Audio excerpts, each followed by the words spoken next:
হলেন লুৎফুজ্জামান বাবর। 17 বছরের কারাবাস শেষ। ঐক্যবদ্ধভাবে দিতে না পারলে ঘোষণাপত্রের দরকার নেই ডক্টর মোহাম্মদ ইউনূস। সীমান্তের লাশ দেখলে তার কাটা ভেঙে দিব সার্জিস আলম। টিউলিপ সিদ্দিককে দুর্নীতিবাজ বললেন ইলন মাস্ক। ঢাকাকে হারালো বরিশাল, ম্যাচ সেরা তামিম। আমি শারলিন, আপনারা দেখছেন টাইমস ফ্ল্যাশ।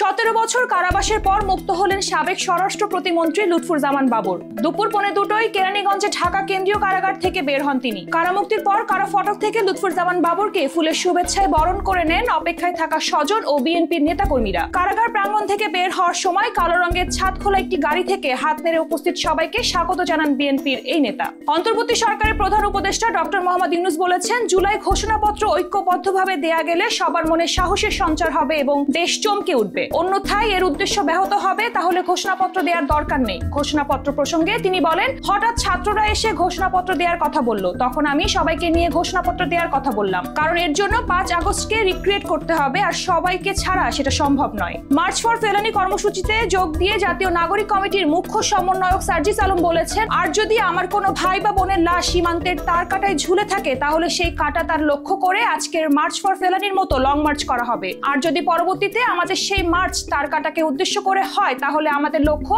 তার কাটাকে ভেদ করে যতদূর দৃষ্টি চায় ততদূর যাবে। সীমান্তে লাশ দেখলে সীমান্ত ভেঙে দেব। যুক্তরাজ্যের দুর্নীতি বিরোধী মন্ত্রীর দায়িত্ব পালন করা টিউলিপ নিজেই দুর্নীতিবাজ, এমন বিস্ফোরক মন্তব্য করেছেন টেক জায়ান্ট ইলন মাস্ক। সামাজিক যোগাযোগ মাধ্যম এক্সে 15 জানুয়ারি সন্ধ্যা 7:15 এই প্রতিক্রিয়া দেন ইলন। দুর্নীতির অভিযোগে আলোচিত টিউলিপ সিদ্দিকের পদত্যাগের বিষয়ে মারিও নাউফলের একটি টুইট বার্তা শেয়ার করে এমন কথা লেখেন তিনি। বিপিএল এ চট্টগ্রাম পর্বের প্রথম ম্যাচে জহুর আহমেদ চৌধুরী স্টেডিয়ামে ঢাকা ক্যাপিটালসকে উড়িয়ে 8 উইকেটে জয় পেয়েছে বরিশাল। টস জিতে আগে ব্যাটিং এ নামা ঢাকাকে 19.3 ওভারে 139 রানে গুটিয়ে দেওয়ার পর মাত্র 2 উইকেটে হারিয়ে 24 বল হাতে রেখে লক্ষ্য স্পর্শ করে তারা। ম্যাচ সেরা পুরস্কার জেতা বরিশালের অধিনায়ক তামিম 61 রানের ইনিংস খেলেন 48 বলে। তার ব্যাট থেকে আসে 6টি 4 ও 1টি ছক্কা। এরকম আরো তথ্য পেতে চোখ রাখুন BangladeshTimes.com-এ।